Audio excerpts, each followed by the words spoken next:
CGI गवाही कई बार ये कह चुके हुए हैं कि उनके पिता का रिश्ता कांग्रेस से रहा है, इसीलिए उन पे संदेह ना हो तो इस मामले से हट सकते हैं। सुप्रीम कोर्ट में सॉलिसिटर जनरल ने कहा कि इस देश में एक रूल है कि आदिवासियों की जमीन पर कोई कब्जा नहीं कर सकता, लेकिन यदि कोई उस जमीन को वक्फ कर देता है तो फिर चीजें मुश्किल हो जाएगी। सिब्बल सिंघवियों के तिलमिलाहट करते सिब्बल ने दी दलील ईश्वर और दान वाली दलील कि जिस तरह से ईश्वर को दान किया जाता है उसी ढंग का एक पूरा मामला है।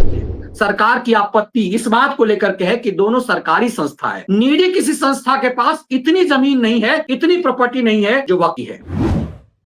नमस्कार, कैसे हैं आप? वक्फ मामले पर सुप्रीम कोर्ट ने तीसरे दिन की सुनवाई के बाद ही ऑर्डर रिजर्व कर लिया। इस बात से सबके सब चौंक गए। लगता है सीजीआई गवाई इस बात को जानते हैं कि 6 महीने में वो रिटायर होने वाले हैं। ऐसे में इस गंभीर मामले पर ऐतिहासिक फैसला उन्हें ही देकर जाना चाहिए, लेकिन सीजीआई गवाई के मिजाज को लगता है मोदी के मेहता बेहतर तरीके से जान गए। क्या सीजीआई गवाई मोदी सरकार के लिए डीवाई चंद्रचूड़ से भी ज्यादा परेशान करने वाले हो जाएंगे? सीजीआई गवाई कई बार ये कह चुके हुए हैं कि उनके पिता का रिश्ता कांग्रेस से रहा है, इसीलिए उन पे संदेह ना हो तो इस मामले से हट सकते हैं। लेकिन कितने मामलों से वो हटते? तो सिर्फ राहुल गांधी के मामले से, जिसमें राहुल गांधी को सजा दी गई थी, उस मामले से हटने के लिए उन्होंने अपनी राय रखी थी। किसी ने कहा नहीं कि आप पे हमें भरोसा नहीं, तो सीजीआई गवाई ने सजायाफ्ता अपराधी राहुल गांधी को सजा से मुक्ति दिला दी, ऐतिहासिक फैसला दे दिया। वो सीजीआई गवाही हैं कि बदनाम तो तिस्ता सी तलवार के लिए चंद्रचूड़ हैं, लेकिन सीजीआई गवाही की बेंच ने तिस्ता सी तलवार को मौज दिलाई थी। अब इसी सीजीआई गवाही ने ईडी के ऊपर ऐसा प्रहार किया है मानो देश की सर्वश्रेष्ठ जांच एजेंसी, जिसने भारत की आम जनता का दिल जीत लिया है, जिसने 1.25 करोड़ रुपए वसूले हैं, उस ईडी की रीढ़ पर प्रहार कर दिया है और कहा है कि तुम संघीय ढांचा तोड़ रहे हो। उसी सीजीआई गवाही के पास वक्फ अमेंडमेंट बिल है, तो सांसें मोदी सरकार की रुकी हुई है कि गवाही साहब क्या कर देंगे। बीआर गवाही ने तीसरे दिन ही वक्फ मामले पर अपना फैसला सुरक्षित रख लिया है। बीआर गवाही द्वारा एक फैसला सुरक्षित रहने से पहले सॉलिसिटर जनरल तुषार मेहता की कठोर टिप्पणी पर देश को गंभीरता से समझने की कोशिश करनी चाहिए। जस्टिस गवाई की खंडपीठ के सामने में तीसरे दिन बहस करते हुए सॉलिसिटर जनरल तुषार मेहता ने कहा, माय लॉर्ड, आप चाहें तो इस पूरे कानून को ही रद्द कर दीजिए। वक्फ मामले पर सुनवाई के तीसरे दिन सरकार की तरफ से सॉलिसिटर जनरल तुषार मेहता ने दलील दी। सॉलिसिटर जनरल ने इसे लेकर किसी भी तरह के अंतरिम आदेश का विरोध किया। कहा, कोई अंतरिम आदेश मत दीजिएगा। आपको यदि लगे कि यह मामला यदि वक्फ अमेंडमेंट बिल पर का कानून बनना यदि गलत है तो इसे आप रिजेक्ट कर दीजिए। बहुत गंभीरता समझिएगा।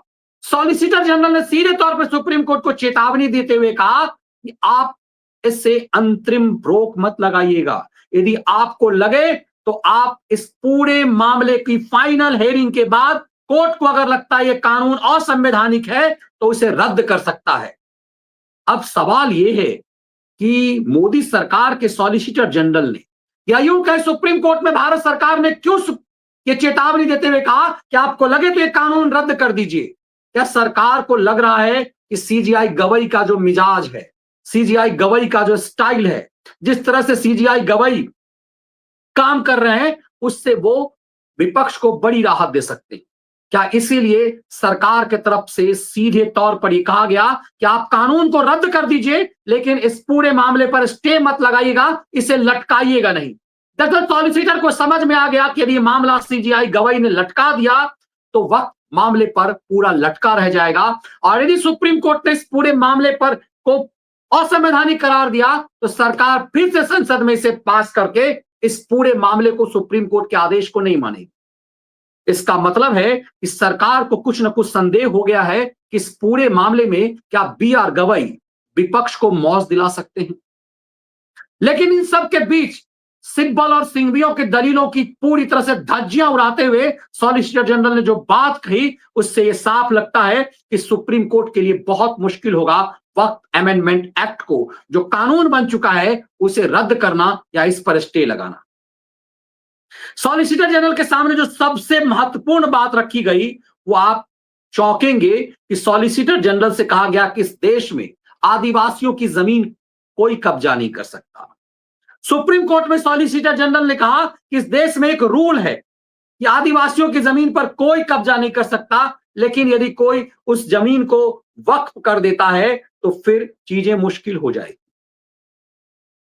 इस पूरे मामले की गंभीरता को यदि देखेंगे तो आप चौंकेंगे कि ये इस पे क्या क्या कहा गया। उन्होंने कहा कि अगर हमें हाईकोर्ट भेजा गया, पहले इस पूरे मामले को कई बार हाईकोर्ट भेजने के लिए ये चीजें कही गई, वक्त पर पूरे पेज फंसते जगह तुषार मेहता ने कहा कि यहां मेरी प्रारंभिक आपत्ति यह है कि हम अकादमिक चुनौतियों पर बहस कर रहे हैं।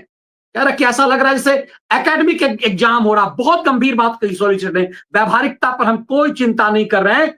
इस पर हुजैफा अहमदी ने कहा कि मुद्दे को लेकर जनजातीय क्षेत्रों में भी याचिकाएं आ रही है। सॉलिसिटर जनरल ने कहा जनजातीय क्षेत्रों में भी याचिकाएं आई हैं, वक्फ के जरिए उनकी जमीन हड़पी जा रही है। बहुत महत्वपूर्ण बात, वक्फ के जरिए आदिवासियों की जमीन हड़पी जा रही है, जबकि आदिवासियों की जमीन कोई हड़प नहीं सकता, कोई खरीद बिक्री नहीं कर सकता, लेकिन वक्फ की आड़ में आदिवासियों की जमीन कब्जा की जा रही है। ये बात बोल करके दरअसल सॉलिसिटर जनरल ने विपक्ष की चूल्हे हिला दी, वक्फ माफियाओं के चूल्हे हिला दी, और ये जो भू माफिया बने हुए वक्फ वाले, उसकी चूल्हे हिला दी।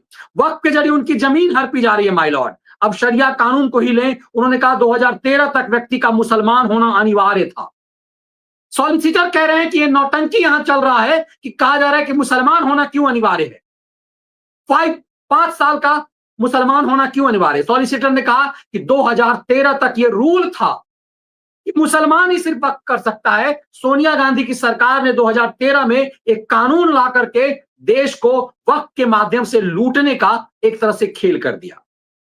2013 तक वक्फ का मुसलमान होना अनिवार्य था, व्यक्ति का मुसलमान होना अनिवार्य था, तब तो किसी को कोई आपत्ति नहीं थी। तुषार मेहता ने कहा यदि मैं शरिया कानून का उपयोग करता हूं तो पर्सनल लॉ से शासित होना चाहता हूं, मुझे साबित करना होगा कि मैं मुसलमान हूं। शरिया अधिनियम सभी मुसलमानों पर पर्सनल लॉ के रूप में लागू होता है। बहुत ऐसा पॉइंट कर दिया कि सिब्बल और सिंघवियों को हिला दिया। कहा हर चीज के लिए तुम्हें शरिया चाहिए, कलमा चाहिए, लेकिन वक्फ के लिए ये नहीं चाहिए। ये रूल 2013 में बनाया गया, और इसीलिए सॉलिसिटर जनरल ने यह भी दलील दी कि कोई भी इस प्रावधान पर कैसे आपत्ति कर सकता है कि गैर मुस्लिम को भी वक्फ अनिवार्य अनुमति दी जाए। इस पर सुप्रीम कोर्ट ने पहले के कानूनों से भी कही गई बातों का पर सवाल उठाया। इसके बाद तुषार मेहता ने कहा 1923 से 2013 तक वक्फ करने की योग्यता यह थी कि कोई मुस्लिम वक्फ बना सकता है, लेकिन 2013 में किसी भी मुस्लिम के जगह पे किसी भी व्यक्ति कर दिया गया। ये ऐसा षड्यंत्र इस देश के लिए सोनिया की मनमोहनी सरकार ने की, जिसकी पोल पट्टी पूरी तरह से सॉलिसिटर जनरल ने खोल दिया। सॉलिसिटर जनरल ने कहा कि वक्त के लिए रूल था कि कोई मुसलमान ही दान कर सकता है। ये 2013 तक था, लेकिन एकाएक 2013 में जो खेल किया गया, उससे पूरे देश में संपत्ति पर, आदिवासियों की संपत्ति पर, सरकार की संपत्ति को लूटने का अधिकार वक्त को दे दिया गया। सॉलिसिटर ने कहा कि सरकार किसी को अपनी संपत्ति का बपौती नहीं दे सकती। दोनों अलग है। यही कारण है कि वक्फ करने के लिए 5 साल की प्रैक्टिसिंग मुसलमान का प्रावधान किया गया है, ताकि वक्फ का इस्तेमाल किसी को धोखा देने के लिए ना किया जाए।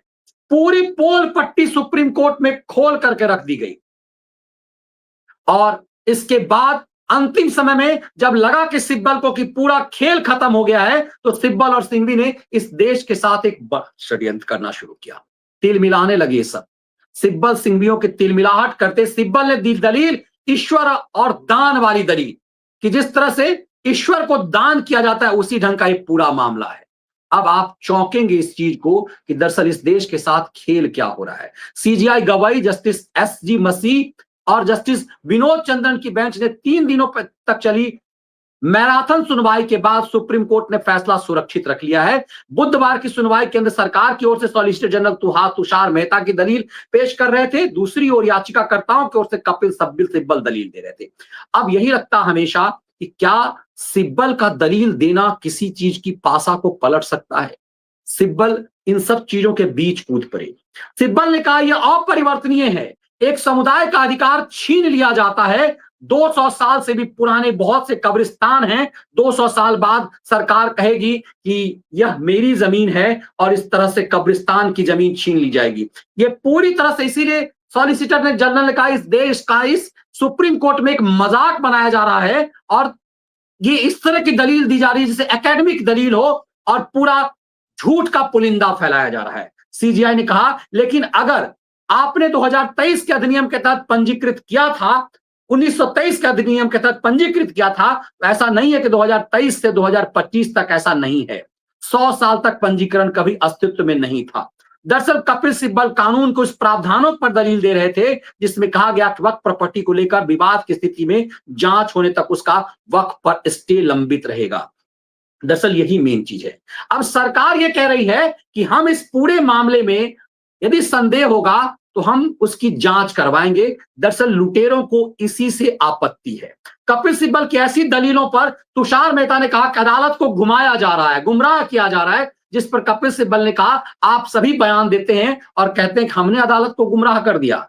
सीजीआई ने कहा लेकिन राज्य हैं तमिलनाडु, पंजाब, केरल आदि। सिब्बल बहुत महत्वपूर्ण प्रश्न ये है कि वक्फ वायुजर क्या है। 1954 से में पहली बार कहा गया कि मुतलबी इस तरह का व्यक्ति नहीं होता तो रजिस्ट्रेशन कर सके। वक्फ पर सुनवाई में अब दान का जिक्र, तब फिर खेल करना शुरू किया सिब्बल ने कि इस्लाम में वक्फ अभिन्न अंग है। कपिल सिब्बल ने केंद्र की सरकार तर्क का एक खंडन किया कि वक्फ इस्लाम का अंग नहीं है। इसी से तिलमिला गए ये सब और पूरे फैक्ट यहां आकर रुक गई कि क्या वक्फ को आदिवासियों की संपत्ति पर कब्जा करने का अधिकार दिया जा सकता है? क्या वक्फ को सरकार की संपत्ति पर कब्जा करने का अधिकार दिया जा सकता है क्या? क्योंकि वक्फ वायूजर यदि कोई सरकारी संपत्ति पर बहुत दिनों तक उसका यूज कर रहा है तो संपत्ति वक्फ हो जाती है। और एक बार सॉलिसिटर ने कहा एक बार यदि कोई संपत्ति वक्फ हो गई तो फिर उसे वापस नहीं लाया जा सकता। इसीलिए ये कानून लाया गया है। अब सबसे महत्वपूर्ण बात ये कि तुषार मेहता ने इस पूरे मामले में विपक्ष और पूरी सोनिया कांग्रेस के षड्यंत्रों को देश के सामने रख दिया। सोचिए इस देश का रूल है और ज्यादातर देश में है कि आदिवासी जो हैं उनकी जमीन कोई खरीद नहीं सकता, लेकिन बड़ी चालाकी से इसको किया गया कि वो इस जमीन को दान दे सकता है। अब जब उसकी जमीन कोई खरीद नहीं सकता तो बड़ी षड्यंत्र के साथ उसे बेवकूफ बना करके, चूंकि आप उसकी जमीन खरीद नहीं सकते, तो फिर वक्फ के में उसने डोनेट कर दिया और उसके बाद वक्फ माफिया, ये जो भू माफिया बन चुके हैं, वो किसी उस एरिया के भू माफिया को जमीन बेच देगा। ये पूरे षड्यंत्र को सुप्रीम कोर्ट में तुषार मेहता ने खोल कर रख दिया कि दरअसल यही वजह है कि 2013 से लेकर के 2024-25 तक इस देश में वक्फ की संपत्ति में बेतहाशा वृद्धि हुई है। 2023-13 से पहले इस तरह की वृद्धि नहीं थी। इसीलिए सॉलिसिटर जनरल ने सुप्रीम कोर्ट को ये समझाने की कोशिश की, ये बताने की कोशिश की कि दरअसल 2013 से पहले जब ये कानून नहीं था तो पंजीकरण अनिवार्य था, इसके वजह से वक्फ लुटेरों की भूमिका में नहीं थी। लेकिन 2013 के बाद वक्फ एक तरह से लुटेरे की भूमिका में आ गया और कुछ वक्फ माफिया मुसलमानों की जमीन भी, गरीब मुसलमानों की जमीन कब्जा करने लगे। दरअसल ये लैंड माफिया की तरह ये धंधा करने लगा और रेलवे और एयरफोर्स के बाद, अब आर्मी के बाद सबसे ज्यादा जमीन है। सरकार की आपत्ति इस बात को लेकर के है कि दोनों सरकारी संस्था है, नीडी किसी संस्था के पास इतनी जमीन नहीं है, इतनी प्रॉपर्टी नहीं है जो वक्फ की है। यही वजह है कि चूंकि वक्फ के पास इतनी प्रॉपर्टी है, इतनी संपत्ति है कि लगभग 150 याचिका सुप्रीम कोर्ट में आ गई। तो कल्पना कीजिए इस वक्फ बिल में संसद द्वारा पास इस कानून का सुप्रीम कोर्ट में विरोध करने के लिए कितनी मोटी मोटी फीसें दी जा रही हैं। इसीलिए देश के सबसे महंगे 8-10 वकील कपिल सिब्बल, सिंघवी से लेकर के राजीव धवन से लेकर के दर्जन भर सबसे महंगे वकील इस पूरे मामले में दिखाई दे रहे हैं। इसी को इंगित किया गया और कहा गया सरकार अपनी संपत्ति को लूटने नहीं देगी। सुप्रीम कोर्ट को आगाह किया गया कि सिब्बल और सिंघवी के दलीलों से प्रभावित होकर के यदि आपने इस पूरे मामले को स्टे किया तो ये खतरनाक होगा, इसे स्टे मत कीजिए। आपको यदि लगता है कि ये कानून गलत है, असंवैधानिक है, तो आप इसे रद्द कर दीजिए। असल चुनौती, असल एक तरह से चेतावनी सरकार ने सुप्रीम कोर्ट को यही दी। तो क्या सुप्रीम कोर्ट को में के रवैये से सरकार को ऐसा लग रहा है कि सरकार झटका खा जाएगी? इसीलिए सरकार की तरफ से बताया गया कि 1 करोड़ लोगों से इस पूरे मामले में अनुमति ली गई है। संसद में इस कानून को पास करने के लिए जेपीसी को लंबा समय दिया गया है। उसके बाद भी 2-3 जजों की यदि बेंच इस तरह का फैसला करती है तो असंवैधानिक होगा। सुप्रीम कोर्ट को भी इस देश का मिजाज समझ में आने लगा है और इसीलिए देश की सबसे बड़ी अदालत ने इस पूरे मामले पर गंभीरता से कहा कि हम संसद द्वारा पास कानून को नहीं छेड़ेंगे, तब तक नहीं छेड़ेंगे जब तक हमें ये लगे कि ये संविधान के मूल ढांचे को क्षतिग्रस्त नहीं किया गया। इस पूरे मामले में सुप्रीम कोर्ट को समझ में आ गया है कि वक्फ बिल, अमेंडमेंट बिल किसी भी ढंग से संविधान के मौलिक अधिकार को की अवहेलना नहीं करता। उसके बावजूद इस मामले की सुनवाई सुप्रीम कोर्ट में होना चौंकाता है। लेकिन अच्छी बात यह है कि मात्र 3 दिन तक जस्टिस गवई की पीठ ने इस मामले की सुनवाई की। शुरुआत में सरकार को लग रहा था कि बहुत आसानी से इस मामले को वो जीत जाएंगी। सरकार का हलफनामा इतना स्ट्रांग है कि सुप्रीम कोर्ट के लिए विपक्ष के पक्ष में, सोनिया कांग्रेस के पक्ष में, सिब्बल और सिंघवियों के पक्ष में यह फैसला देना मुश्किल है। लेकिन फिर भी डर तो लगता है क्योंकि सुप्रीम कोर्ट सुप्रीम है और जिस तरह से जस्टिस गवई के फैसले कुछ दिनों से आ रहे हैं, ईडी के मामले में जिस तरह से जस्टिस गवई ने ईडी पर प्रहार किया है, देश की उस सर्वश्रेष्ठ जांच एजेंसी पर जिस पर देश की आम जनता का सबसे अधिक भरोसा है। यदि सर्वे करा लिया जाए तो देश की आम जनता का आज की तारीख में सीबीआई से लेकर से ज्यादा भरोसा ईडी पर है।